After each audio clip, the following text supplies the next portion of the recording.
आज बाबा की 26 अक्टूबर के महावाक्य के मीठे बच्चे सर्वशक्तिवान बाबा आए हैं।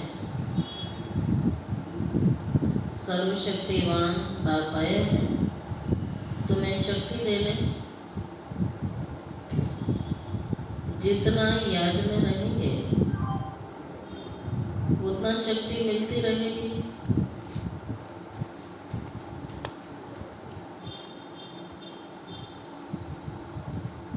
जितना याद में रहेंगे उतनी शक्ति मिलती रहेगी। प्रश्न है, इस ड्रामा में सबसे अच्छे से अच्छा पार्ट तुम बच्चों का है, कैसे?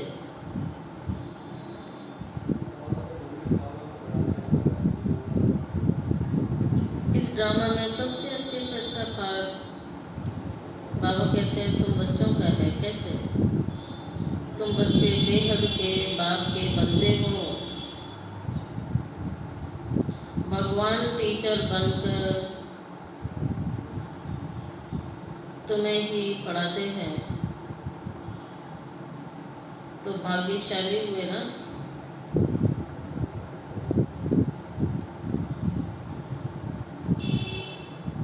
भगवान टीचर बनकर तुम्हें ही पढ़ाते हैं तो भाग्यशाली हुए ना। विश्व का मालिक तुम्हारा मेहमान बनकर आया है।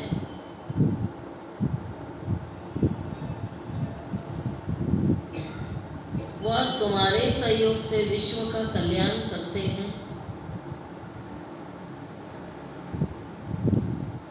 वो तुम्हारे सहयोग से विश्व का कल्याण करते हैं। तुम बच्चों ने बुलाया और बाप आया। बच्चों ने बुलाया और बाप आया। यही है दो हाथ की ताली। बच्चों ने बुलाया और बाबा आया। अभी बाप से तुम बच्चों को सारे विश्व पर राज्य करने की शक्ति मिलती है। ओम शांति।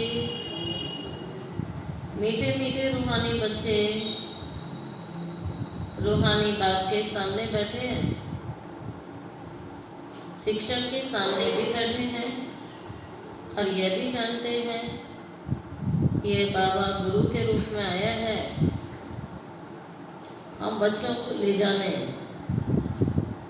बाप भी कहते हैं रूहानी बच्चे मैं आया हूँ तुमको यहाँ से ले जाने। यह पुरानी दुनिया बन गई और यह भी जानते हैं कि यह दुनिया चीची है। तुम बच्चे भी चीची बन गए।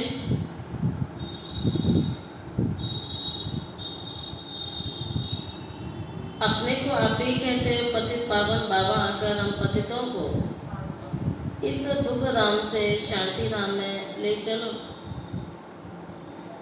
अभी तुम यहाँ बैठे रहते हो तो ये दिल में आना चाहिए वापसी जाने वाले और कोई है नहीं। बाप भी कहते हैं मैं तुम्हारे बुलावे पर निमंत्रण पर आया हूँ। बाप याद दिलाते हैं बराबर तुम बुलाते थे ना। बाबा कहता बुलाते थे ना, याद है? बाबा ने कहा याद है आपने मुझे बुलाया है इतना और आपके बुलाने पर मैं आया हूँ, निमंत्रण पर आया हूँ। बाबा आए हैं ड्रामानुसार कल्प पहले मिशन। वो लोग प्लान बनाते हैं, यह भी शिव बाबा का प्लान है। इस समय सबके अपने अपने प्लान है ना। 5 वर्ष का प्लान बनाते हैं, उसमें ये करेंगे। इस समय सबके अपनी अपनी प्लानिंग है। उसमें हम ये करेंगे। बातें देखो कैसे आके मिलती हैं। आगे ये प्लान नहीं बनाते थे, अभी प्लान बनाते रहते हैं। तुम बच्चे जानते हो हमारा बाबा का प्लान ये है भगवान की प्लानिंग ये है,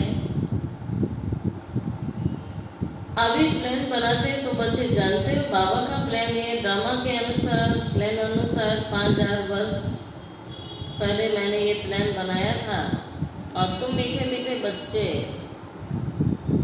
जो यहाँ बहुत दुखी हो गए, वेश्यालय में पड़े हो, अब मैं आया हूँ तुमको शिवालय में ले जाने।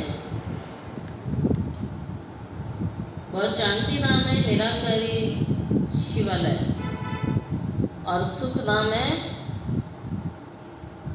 साकारी शिवालय। वहाँ निराकारी आत्माएं हैं, बाबा के साथ रहती हैं, वो निराकारी शिवालय। और वो सतयुग जो बाबा ने बनाया, और बाबा कहता वो साकारी शिवालय, जहाँ साकार शरीर धारण करके सुख होगा।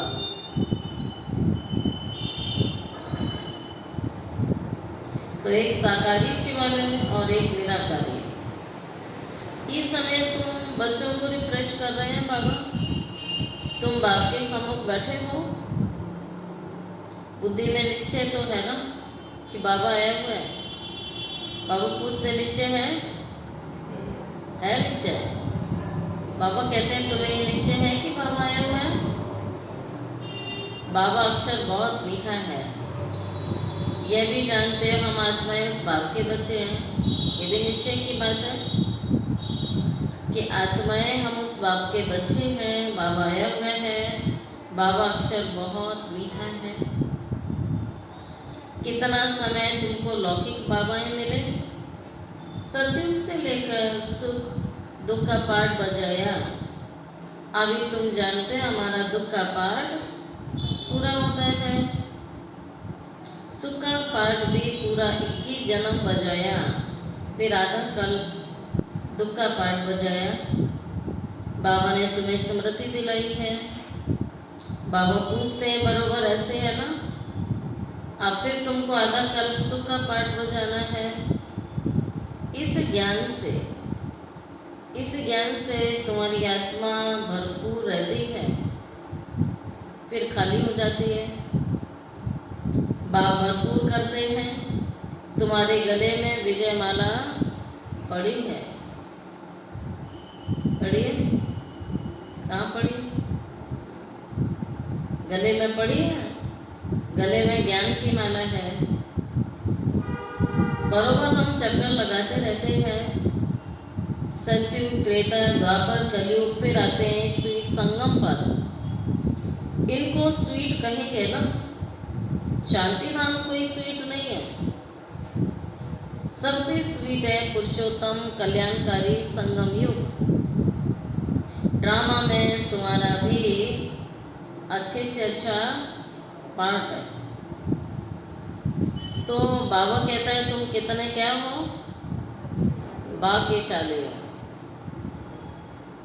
तुम कितने लकी हो, बहन के बाप के तुम बन जाते हो। वो आकर बच्चों को पढ़ाते हैं। कितनी ऊंची और कितनी सहज पढ़ाई है। भगवान आता है तो कोई कठिन पढ़ाई नहीं पढ़ाते हैं, उसकी पढ़ाई बहुत ऊंची भी है, सहज भी है और सरल भी है। जो कोई भी बच्चे उसकी पढ़ाई को पढ़ सकते हैं। बाबा ने कहा मैं गरीबों को भी पढ़ाने आया हूँ, बुढ़ियों को भी पढ़ाने आया हूँ, बूढ़ों को भी पढ़ाने आया हूँ, बच्चों को भी पढ़ाने आया हूँ। सहज है तभी तो सभी पढ़ सकते हैं। कितना तुम धनवान बनते हो, इसमें कोई मेहनत नहीं करनी पड़ती है। डॉक्टर, इंजीनियर कितनी मेहनत करते हैं पढ़ाई में, तुमको तो वर्षा मिलता है। बाप की कमाई पर बच्चे का हक होता है ना, तो आप सभी का हक है। तुम ये पढ़कर 21 जन्मों की सच्ची कमाई करते हो, वहाँ तुमको कोई घाटा नहीं पड़ता है। जो बाप को याद करना पड़े, इनको ही अजप्पा जाप कहा जाता है। तुम जानते हो अभी बाबा आया हुआ है। बाप भी कहते हैं मैं आया हूँ, दोनों हाथ की ताली बजेगी ना फिर। बाप कहते हैं मुझे याद करो तो तुम्हारे जन्म जन्मांतर के सारे पाप भस्म हो जाएंगे। 5 विकारों रूपी रावण ने तुम्हें क्या बना दिया? क्या बनाया? बाबा कहता है तुम्हें पाप आत्मा बना दिया। 5 विकारों ने तुम्हें पाप आत्मा बना दिया। फिर पुण्य आत्मा बनना है और पुण्य आत्मा बाबा बनाते हैं। ये बुद्धि मानना चाहिए। हम बाबा की याद से पवित्र बनकर के फिर घर जाएंगे तो बाबा के साथ ही जाएंगे।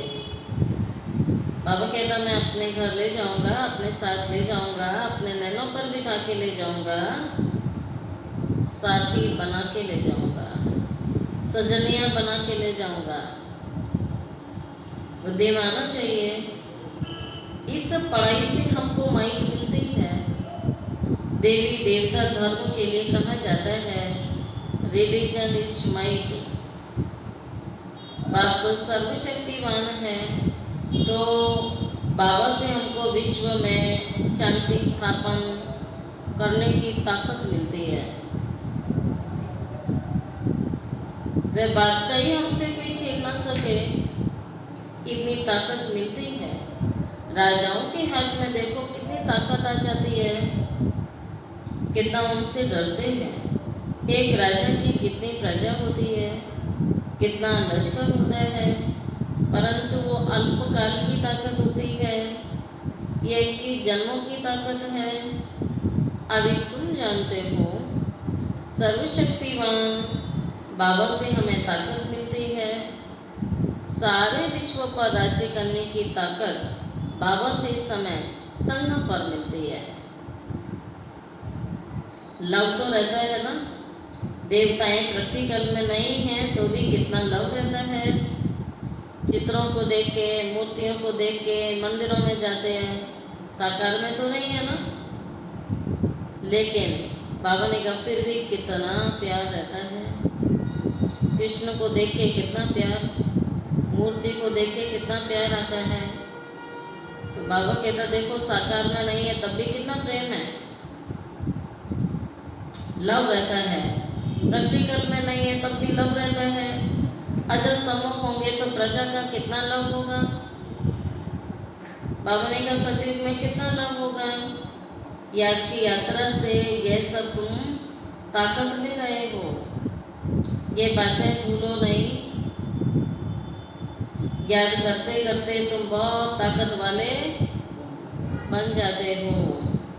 तो याद से ताकत आती है, बाबा से ताकत मिलती है।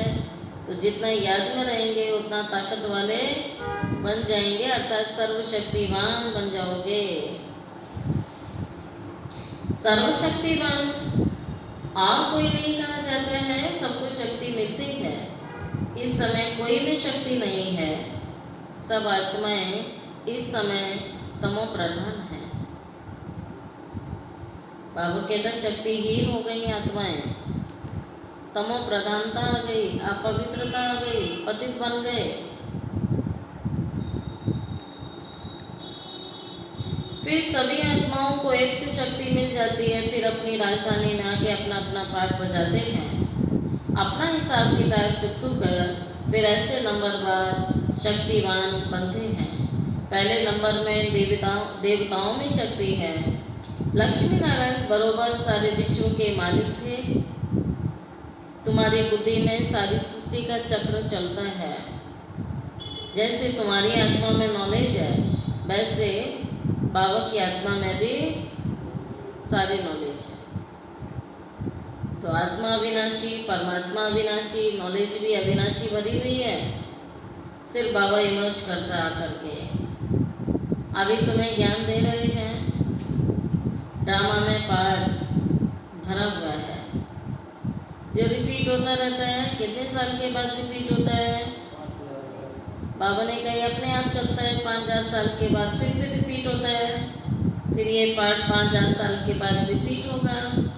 यह भी तुम बच्चे जानते हो। तुम सतयुग में राज्य करते हो तो बाबा रिटायर्ड लाइफ में रहते हैं। बाबा कहता मैं रिटायर हो जाता हूँ, तो मैं घर में बड़े आराम से रहता हूँ और तुम बच्चे सुख भोगते हो स्वर्ग के। फिर कब स्टेज पर आते हैं, कब आते हैं फिर? बाबा कहता है जब तुम दुखी हो जाते हो, जब तुम दुखी होते हो, परेशान होते हो, अशांत होते हो, तब बाप कहता है मैं आ जाता हूँ। तुम जानते हो उनके अंदर सारा रिकॉर्ड भरा हुआ है। कितनी छोटी आत्मा है, उसमें कितनी समझ रहती है। बाप आकर कितनी समझ देते हैं। फिर वहाँ सतयुग में ये सब बाबा कहता भूल जाता है। सतयुग में तुमको ये नॉलेज होती नहीं है, वहाँ तुम सुख भोगते रहते हो, यह भी अभी तुम समझते हो। सतयुग में हम तो देवता बन के सुख भोगेंगे। तो बाबा कहता है सतयुग और त्रेता युग सुख की दुनिया है, आत्माएं सुख भोगती हैं। और द्वापर और कलयुग दुख की दुनिया है, तो सर्व आत्माओं को दुख मिलता है किसी न किसी रूप से। तो सुख की दुनिया जहाँ सभी को सुख मिलता है। अभी हम सो ब्राह्मण हैं, फिर सो देवता बन रहे हैं। ये ज्ञान बुद्धि में अच्छी रीति धारण करना है बच्चों को। किसको समझाने में खुशी होती है ना, तो तुम जैसे कि प्राण दान देते, कहते हैं ना काल आकर सबको ले जाता है। काल आदि कोई है नहीं जो खास अलग से लेने कोई आता है। ये तो बना बनाया ड्रामा है। आत्मा एक शरीर त्याग देती है, दूसरे में पहुंच जाती है। आत्मा को फीलिंग आती है, महसूस होता है। आत्मा जब गर्भ में रहती है तो साक्षात्कार करके दुख भोगती है। अब वहाँ की बात तो कोई और नहीं बताएगा ना, बाबा ही बताता है कि गर्भ में आत्मा को साक्षात्कार होता है, उसके किए हुए पाप कर्म उसके सामने आते हैं और उसको दुख की फीलिंग रहती है। फिर अंदर सजा भोगती रहती है, इसलिए उसको गर्भ जेल कहा जाता है। जेल वह स्थान है जहाँ हर आत्मा को सजा मिलती है, वो है गर्भ जेल। उस जेल में तो सभी नहीं जाते हैं, लेकिन इस जेल में सभी जाते हैं। और भगवान कहता है इस समय रावण की जेल सारा विश्व बन गया। केवल भारत में थोड़ी है रावण, विदेश में भी तो है। रावण तो कहीं भी जाता है, तो रावण का राज्य इस समय सारी विश्व पर है। तो बाप कहते हैं बच्चे, आत्मा कहती है मैं शरीर छोड़ चला जाता हूँ, दूसरा लेता हूँ, मुझे कोई काल नहीं आता, ये फीलिंग आती है। गर्भों में रहते हैं, भोगती है सजा, इसे गर्भ जेल। कितना ये वंडरफुल ड्रामा बना हुआ है। गर्भ जेल में सजाएं खाते आत्मा अपना साक्षात्कार करती है। तो बाप कहते हैं सजा क्यों मिलती है? साक्षात्कार तो कराएंगे ना। ये बेकायदे काम किया है, इनको दुख दिया है, वहाँ सब साक्षात्कार होता है। बेकायदे कर्म किया, बेकायदे चलन चली, बेकायदे कुछ भी हुआ, तो बाबा कहता है मैं सब दिखाता हूँ। इनको तुमने दुख दिया, वहाँ सब साक्षात्कार हो जाते हैं। फिर भी बाहर आकर पाप आत्मा बन जाते हैं। सभी पाप भस्म कैसे होंगे, सो तो बच्चों को समझाया हुआ है। इस याद की यात्रा से और सुदर्शन चक्र फिराने से तुम्हारे पाप कट जाएंगे। बाप कहते भी हैं मीठे मीठे सुदर्शन चक्रधारी बच्चों, तुम 84 का ये सुदर्शन चक्र फिराएंगे तो तुम्हारे जन्म जन्मांतर के पाप कट जाएंगे। चक्र को भी याद करना है। किसने ये ज्ञान दिए, उनको याद करना चाहिए। बाबा उनको सुदर्शन चक्रधारी बना रहे हैं। बाबा हमेशा कहता है सुदर्शन चक्रधारी, ये चक्र आपका चलता रहना चाहिए। स्व का दर्शन, हम सब ब्राह्मणों को सुदर्शन चक्रधारी बनना है, सदैव बने रहना है। कोई प्रदर्शन नहीं, कोई परचिंतन नहीं, कोई परमत नहीं। बनाते तो हैं परंतु फिर रोज रोज नए आते हैं, तो उन्हों को रिफ्रेश करना होता है। तुमको सारा ज्ञान मिला है, अभी तुम जानते हो हम यहाँ आए हैं किस लिए आए हैं। अपना पार्ट बजाने के लिए इस सृष्टि पर आए हैं। 84 का चक्र लगाया, अब फिर वापिस जाना है। ऐसे चक्र फिराते रहते हो। बाबा जानता है बहुत ऐसे बच्चे हैं जो भूल जाते हैं, याद ही नहीं रहता। चक्र फिराने में कोई तकलीफ तो नहीं है, बाबा पूछते हैं। हाँ, कोई तकलीफ है? तो तकलीफ नहीं है तो जो बाबा चाहता है उतना नहीं फिराते हैं ना बच्चे। तकलीफ नहीं है तो करना चाहिए। फिर फुर्सत तो मिलती है ना, नहीं मिलती? बाबा कहता फुर्सत बहुत मिलती है तुम्हें। पिछाड़ी में तुम्हारी ये सुदर्शन चक्रधारी की अवस्था रहेगी। तुमको ऐसा बनना है। सन्यासी लोग तो ये शिक्षा आपको दे नहीं सकेंगे। सुदर्शन चक्र को खुद गुरु लोग ही नहीं जानते। वैसे तो कहेंगे चलो गंगा जी पर, कितने ही स्नान करते हैं। बहुत स्नान करने से गुरुओं की आमदनी होती है ना। जितने लोग जाएंगे उतना दान पुण्य चलेगा ना, उतनी आमदनी होती है। घड़ी घड़ी यात्राओं पर जाते हैं। अब उस यात्रा और इस यात्रा में फर्क देखो कितना है। यह यात्रा वह सब यात्राएं छुड़ा देती है। बाबा कहता है कहीं भी बैठ के इस यात्रा को आप कर सकते हो। ये रूहानी यात्रा है, ये रूह की यात्रा है, जो रूहानी घर में रूहानी पिता को याद करती आत्मा। तो जो इस यात्रा को करेगा बाकी सब यात्राएं उससे छूट जाएंगी। यात्रा कितनी सहज है। चक्र भी फिराओ, गीत भी है ना। अब यात्राओं के ऊपर कौन सा गीत है? चारों तरफ लगाए फेरे, फिर भी हरदम दूर रहे। बेहद के बाप से फिर भी तो दूर ही रहे। उन यात्राओं से तो बाप नहीं मिला। यह तुमको महसूस तो आती है। बाबा कहता आप खुद महसूस करो ना, उन यात्राओं से बाप मिला क्या? वो लोग इस अर्थ को नहीं जानते, अभी तुम जानते हो। बहुत फेरे लगाते रहे, अभी इन फेरों से तुम छूट गए। दुनिया देखो हर आए दिन जाती है।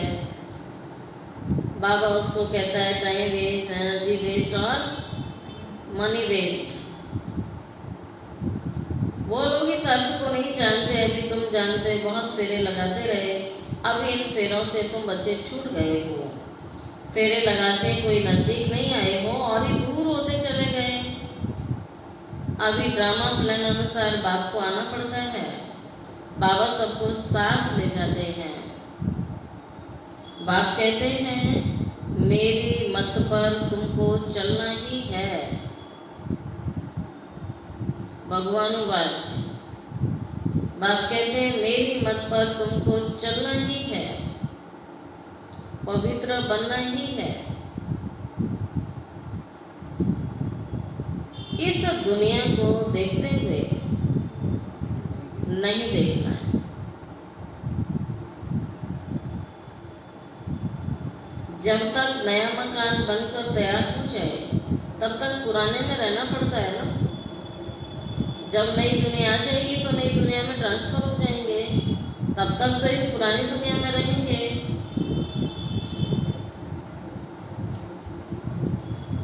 बाबा संगम पर आते हैं वर्षा देने के लिए। बेहद के बाप का बेहद का वर्षा है। बच्चे जानते हैं बाप का वर्षा सो हमारा हुआ ना। उस खुशी में रहते हैं, अपनी कमाई भी करते हैं, बाप का वर्षा भी मिलता है। तुमको भी वर्षा ही मिलता है। वहाँ तुमको पता नहीं पड़ेगा स्वर्ग का वर्षा हमको कैसे मिला। वहाँ तो तुम्हारी लाइफ बहुत सुखी रहती है। बाबा गारंटी देते हैं कि जन्म तुम सुखी रहोगे, तुम्हारी लाइफ बहुत सुखी रहती है, क्योंकि तुम बाप को याद करके माइट लेते हो। पाप काटने वाला, पतितों को पावन बनाने वाला बाबा ही है। बाप को याद करने और सुदर्शन चक्र को फिराने से ही तुम्हारे पाप कट जाएंगे। ये अच्छी रीति नोट करो, यही समझाना बस। आगे चल तुमको टिक टिक नहीं करनी पड़ेगी, ज्ञान की टिक टिक करनी नहीं पड़ेगी, एक इशारा ही बस है। बेहद के बाप को याद करो तो तुम्हारे पाप कट जाएंगे। जब प्रत्यक्षता का समय आ जाएगा, बाबा ने कहा फिर ज़्यादा टिक टिक करने की आपको जरूरत नहीं पड़ेगी। तुम नर से नारायण और नारी से लक्ष्मी बनते आते हो, ये तो याद है ना। और कोई की बुद्धि में ये बात नहीं आती है। यहाँ तुम आते हो, बुद्धि में हम जाते हैं बाप दादा के पास, उनसे नई दुनिया स्वर्ग का वर्षा लेने के लिए। बाप कहते हैं सुदर्शन चक्रधारी बनने से, जैसे याद से भी कर्म विनाश होते हैं, आज बाबा कहते हैं सुदर्शन चक्रधारी बनने से भी विकर्म विनाश हो जाएंगे। अब जो तुम्हारी हीरे जैसी जीवन बनाते हैं उनको देखो, यह भी तुम जानते हो, इसमें देखने की बात नहीं है, यह तुम दिव्य दृष्टि द्वारा जानते हो। आत्मा ही पढ़ती है शरीर के द्वारा। ये ज्ञान तुम्हें अभी मिलता है। हम जो कर्म करते हैं, आत्मा शरीर लेकर कर्म करती है ना, बाबा को भी पढ़ाना होता है। उनका नाम तो सदैव एक ही रहता है, शिव। बाबा कहता मेरा नाम नहीं बदलता है, मेरा नाम सदैव एक ही चलता है, शिव। शरीर के नाम बदलते हैं, ये शरीर तो हमारा नहीं है ना। यह बाबा कहता है यह इनकी मिल्कियत है, ये ब्रह्मा की मिल्कियत है शरीर, ये मेरी मिल्कियत नहीं है। मेरा नाम सदैव एक ही रहता है, सदा शिव। शरीर आत्मा की मिल्कियत होती है, जिससे पाठ बजाती है। यह तो बिल्कुल से समझने की बात है। आत्मा तो सबके अंदर है ना, ऐसा कोई है जिसमें आत्मा नहीं है? बाबा कहता सबके अंदर आत्मा होती है, और शरीर, सभी के शरीर का नाम भी अलग अलग पड़ता है। तो बाबा कहता मेरा शरीर नहीं है और इसलिए मेरा नाम एक ही है। ये फिर परम आत्मा, सुप्रीम आत्मा है, जो कि ऊंचे से ऊंचा है। अभी तुम समझते हो भगवान तो एक है, और वह है क्रिएटर। वो है सारे विश्व को रचने वाला, नए विश्व को रचने वाला रचयिता। बाकी सब उसकी रचना है, जो रचना पाठ बजाने इस सृष्टि पर आती है। ये भी तुम जान गए हो कैसे आत्माएं आती हैं। पहले पहले आदि सनातन देवी देवता धर्म की आत्माएं रहती हैं। तो सबसे पहले परम धाम से कौन सी आत्माओं का आना हुआ? देवी देवता धर्म की आत्माओं को नीचे आना होता है। फिर त्रेता की आत्माएं आती हैं, फिर द्वापर युग की आती हैं, फिर आती हैं कलयुग की। नंबरवार सब आत्माएं सृष्टि पर उतरती जाती हैं। पहले सतो प्रधान आत्माएं आती हैं, फिर रजो प्रधान आत्माएं आती हैं, फिर तमो प्रधान आती हैं। ये सारी बातों को अब तुम जान गए हो। आदि सनातन देवी देवता धर्म की आत्माएं रहती थोड़ी हैं, पिछाड़ी में लायक बनते हैं पहले आने के लिए। ये सृष्टि चक्र की जैसी माला है जो फिरती ही रहती है। माला को तो तुम फिराते हो ना, तो सब दानों का चक्र फिरता है। सतयुग में भक्ति जरा भी नहीं होती है। करेंगे चैतन्य देवी देवताएं होंगे, हर घर मंदिर होगा, स्वयं सब देव समान है, कौन किसकी पूजा करेगा? बाबा कहता आपकी लाइफ ही पूज्य है, आप स्वयं सर्वगुण संपन्न हैं, कोई कम है ही नहीं वहाँ। तो सतयुग में जरा भी भक्ति नहीं होती है। बाबा ने समझाया है, हे आत्माएं, मामेकम याद करो। तुमको घर जरूर लौटना है, विनाश तो सामने खड़ा है ना। याद से पाप कटेंगे, फिर सजाएं खाने से भी तुम बच्चे छूट जाएंगे, मर्तबा भी अच्छा पाएंगे। नहीं तो सजाएं बहुत खानी पड़ेंगी। मैं तुम बच्चों के पास कितना अच्छा मेहमान हूँ। मैं सारे विश्व को चेंज करता हूँ। पुराने विश्व को बाबा कहता है मैं नया बना देता हूँ। तुम भी जानते हो, बाबा कल्प कल्प आकर विश्व को चेंज करके पुराने विश्व को नया बना देते हैं। ये सारी विश्व इस समय है पुरानी। बाबा कहते ये मेरा कार्य है, पुरानी दुनिया को नई दुनिया बना देना, नरक को स्वर्ग बना देना, पतितों को पावन बना देना, शूद्रों को देवता बना देना। ये छोटा कार्य थोड़ी है। बड़ा बाप बड़े बड़े कार्य करने के लिए इस दुनिया में आता है, जो उसके सिवाय दूसरा कोई आत्मा नहीं कर सकती है। परमात्मा का कार्य परमात्मा ही करेगा। इस समय चक्र फिराते हो, बाप की बुद्धि में ज्ञान है। वर्णन करते हैं तुम्हारी बुद्धि में चक्र कैसे फिरता है। तुम जानते हो बाबा आया हुआ है, उनकी श्रीमत पर हम पावन बनते हैं। याद से पावन बनते जाएंगे, फिर ऊंच पद पाएंगे। पुरुषार्थ भी कराना जरूरी है। पुरुषार्थ कराने के लिए कितने चित्र आदि बनाते हैं। जो आते हैं उनको तुम 84 के चक्र पर समझाते हो। बाबा को याद करने से तुम पतित से पावन बन जाएंगे। अच्छा मीठे मीठे सिकेल दे बच्चों प्रति माता पिता बाप दादा का याद प्यार गुड मॉर्निंग। रूहानी बाप की रूहानी बच्चों को नमस्ते। रूहानी बच्चों की रूहानी बाप दादा को याद प्यार गुड मॉर्निंग और नमस्ते नमस्ते नमस्ते। शुक्रिया बाबा, शुक्रिया बाबा, शुक्रिया बाबा। धारणा के लिए मुख्य सार। फर्स्ट पॉइंट है, ज्ञान को बुद्धि में अच्छी रीति धारण कर अनेक आत्माओं को प्राण दान देना है। ये सेवा आज बाबा ने दी है कि ज्ञान को बुद्धि में अच्छी रीति धारण करके अनेक आत्माओं को प्राण दान देना है। स्वदर्शन चक्रधारी बनना है।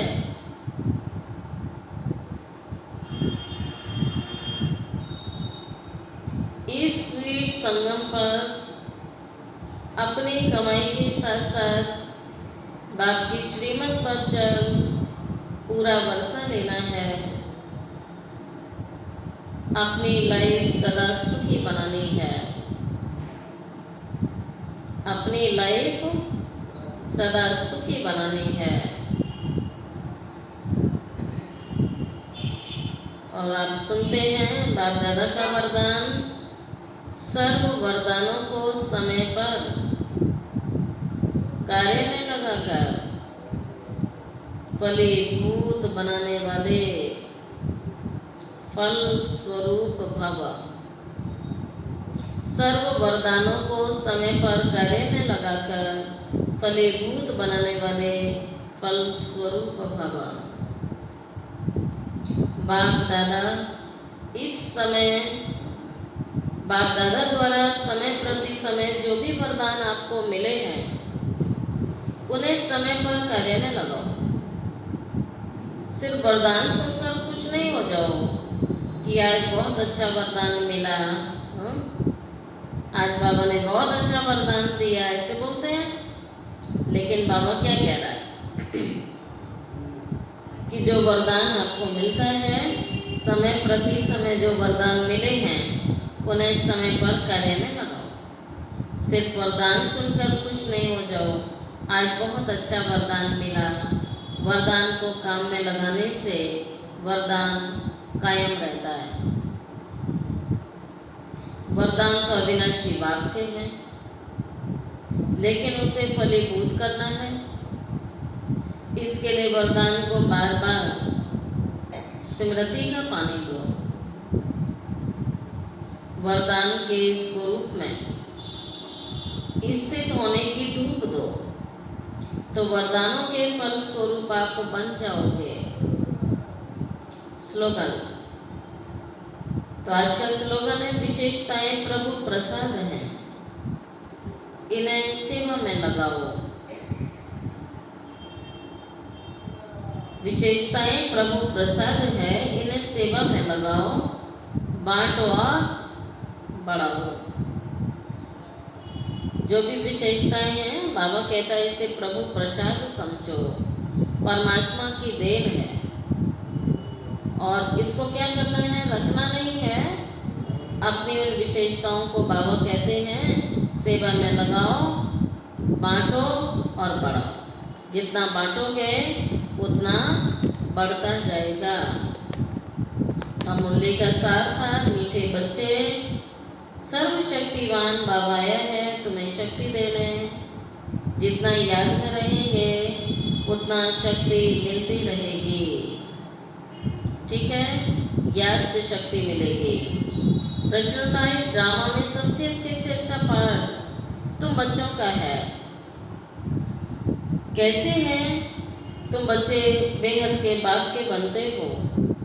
भगवान टीचर बनकर तुम्हें ही पढ़ाते हैं, तो भाग्यशाली हुए ना। विश्व का मालिक तुम्हारा मेहमान बनकर आया है, वह तुम्हारे सहयोग से विश्व का कल्याण करते हैं। तुम बच्चों ने बुलाया और बाबा आया, यही है दो हाथ की ताली। अभी बाप से तुम बच्चों को सारे विश्व पर राज्य करने की शक्ति मिलती है। अच्छा, ओम शांति।